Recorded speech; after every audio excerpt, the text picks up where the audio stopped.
Hey everybody, Some Gadget Guy here, and we're wrapping up our time with the other premium phablet Samsung released this year. Let's talk about the Galaxy S6 Edge Plus. First of all, I just don't like the name. It's a cumbersome throwback to the early Android days when we had phones like the Galaxy S2 Epic 4G Touch Pro LTE LMNOP. I don't know what Samsung could have called this phone to make it more efficient to talk about, but from here on, I'm just gonna call it the Edge.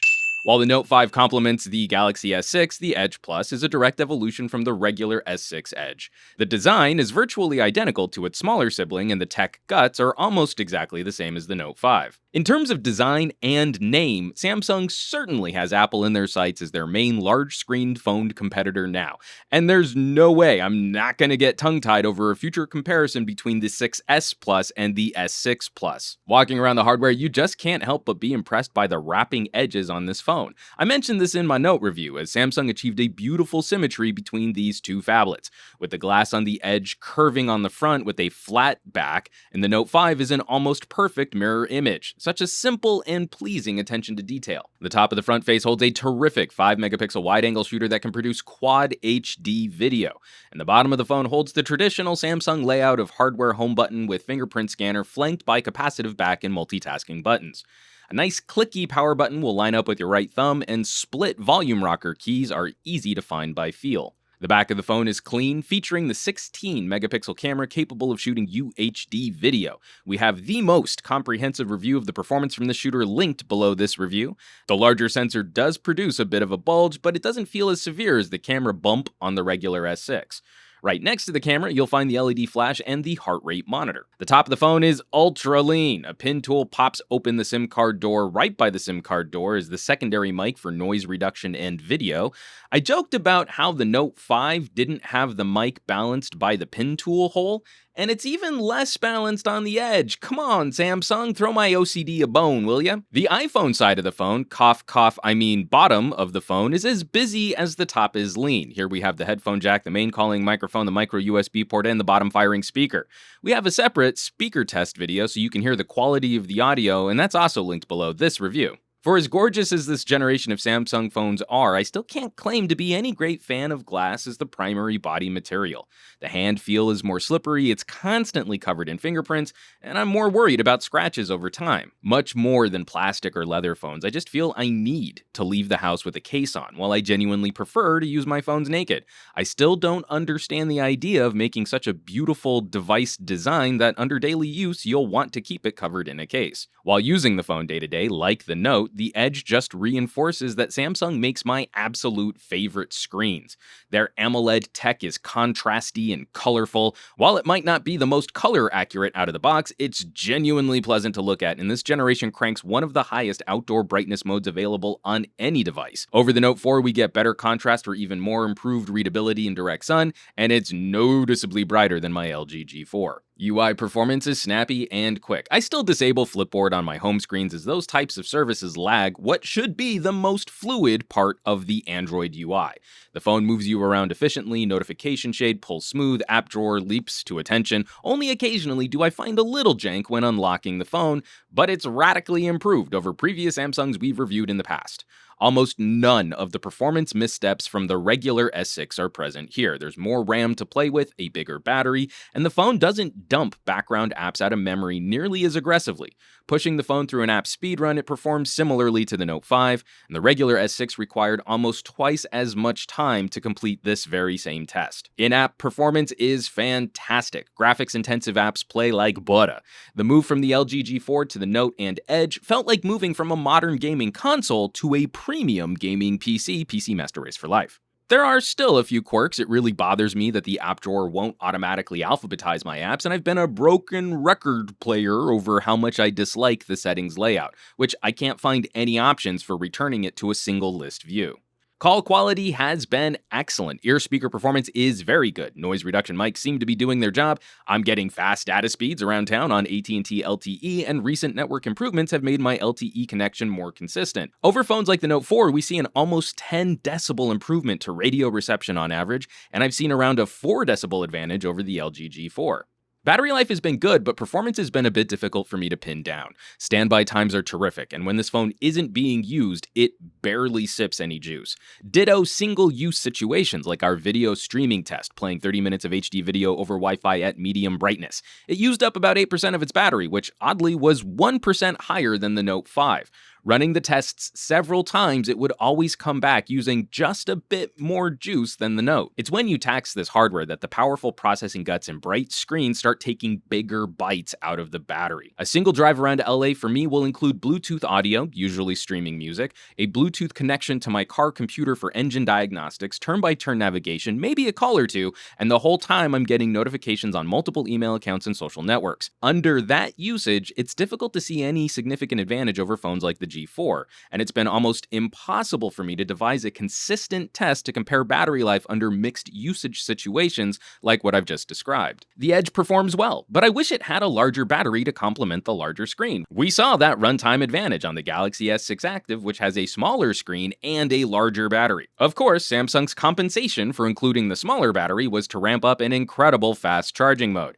Samsung's estimates for a full charge in 90 minutes might even be a touch conservative, though obviously fast charging is a benefit mostly when you're on the go. Even just 15 minutes on a quick charger can net you quite a bit of runtime. The drawback, of course, is that fast charging a battery will run the phone hot. I encountered a bit of this during my camera review, where the combo of one of the hottest days on record in the Valley, shooting UHD video, and topping off with a portable battery made the phone almost uncomfortable to hold, and did result in a thermal screen throttle. I honestly don't like keeping the phone in a windshield mount while charging it, as I worry about it baking away in the hot California sun. Of course, I'm really happy to see wireless charging built in. I still need to get my hands on a fast wireless charger, but even my old first-generation Nokia pads are a handy way to keep the phone topped off during the day.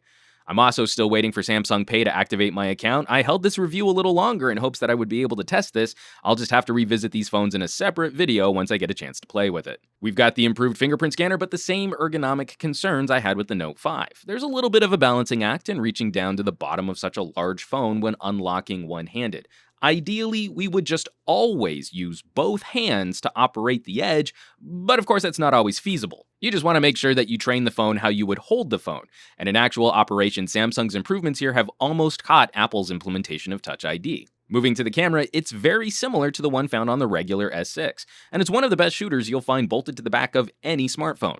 It's identical to the camera found on the Note 5, and you can see actual output from both phones in our standalone camera review linked in the description of this review. The main auto camera mode gives us fast access to HDR and Instagram-like filters which can be previewed in real time. We also borrow lovingly from the iPhone in providing an exposure slider after tapping to lock focus. I might sound a little snarky about Apple inspirations, but this is a genuinely helpful slider for quickly adjusting the brightness of your scene, so I'm happy Samsung stole it. But it's in moving to the Pro mode where we get the real goodies. Exposure, shutter speed, ISO, white balance, even metering modes. We can also program in our own custom color profile and adjust saturation, hue, highlights, and shadow compensation. You get incredible control over exactly how you want your photos to look. It joins the Note as being one of the best cameras of the year, but I also have to echo the issues with storage. Raw photos and UHD video eat up your precious GBs very quickly, and if you shoot a lot out in the field, you'll need to step up to a 64GB model, and looking up how to use OTG solutions will also help you manage your storage out in the field. The cloud really isn't ready for you to push UHD video up over LTE connections just yet. Of course, the signature feature of this phone is the curve to the display, and Samsung does have some custom software to highlight this hardware. We get a small overlay. When pulled out, it reveals shortcuts to contacts and apps. This lives on top of everything you might be doing, so you can always access it. In an OS as customizable as Android, where we have widgets, shortcuts, home screens, app drawers, multitasking, and Samsung's great app split screening, I can't decide if having yet another solution for shortcuts is that great of a benefit. I'm so used to the general Android UI that I just never think to use Samsung's solution here. I'm sure for some people who own this phone over several years, this will be used far more often. But just as some people bought the Note and never used the S Pen, this dock might also be ignored. The Edge also brings a few other nifty tricks. There's an ambient glow, which alerts you to notifications when the phone is face down. There's an information ticker, which feeds you headlines you might be interested in while the screen is off.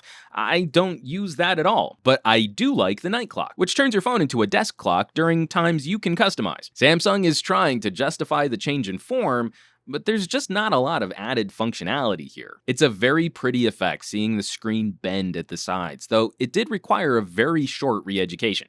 You just take for granted the muscle memory that you've invested in using other phones, and having edges of your app drawer or the keyboard bend away from you felt different than what I was used to. It took a day or 3 to feel like I wasn't having to pay attention to my keystrokes. This bend on the sides can also warp info on the edges of your camera view, making composition more difficult in low-angle shots.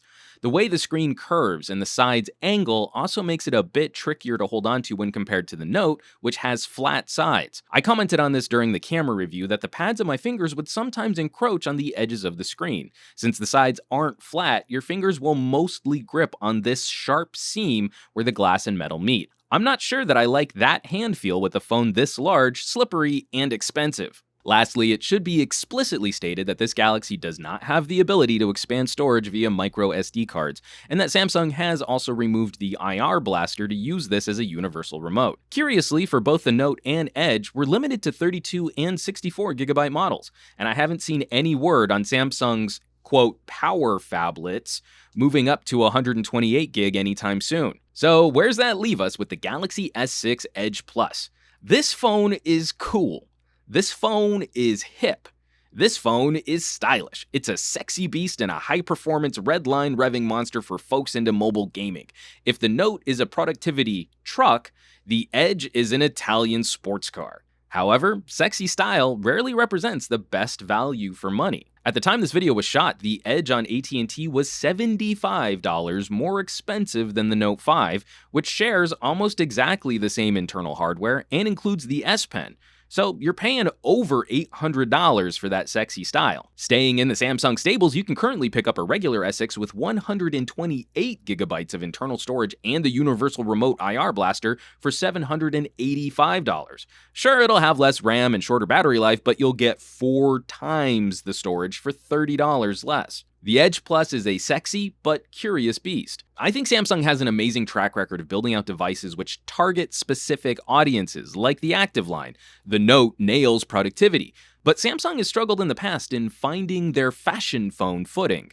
The smaller S6 Edge found far more praise than phones like the Alpha, and the Edge Plus looks to be continuing that success. Still, I'm not completely sure who I would recommend buy this phone. I'm usually really good at that, figuring out which demographic would most benefit from a specific gadget, but the Edge leaves me a bit torn. Is the cool factor really worth the premium here? Is style a killer app? I just don't know. As always, thanks so much for watching. Be sure to subscribe for more reviews like these, and I would not be able to continue producing on this channel if you all weren't supporting it by hitting the fan funding, shopping via my Amazon affiliate links, grabbing yourself a loot crate or a free audiobook from Audible, and from sharing my videos on your favorite social sites like Twitter, Reddit, Facebook, and the Googles Plus, so please keep bringing more cool people to the party. Hit that thumbs up button, and I will catch you all on the next review.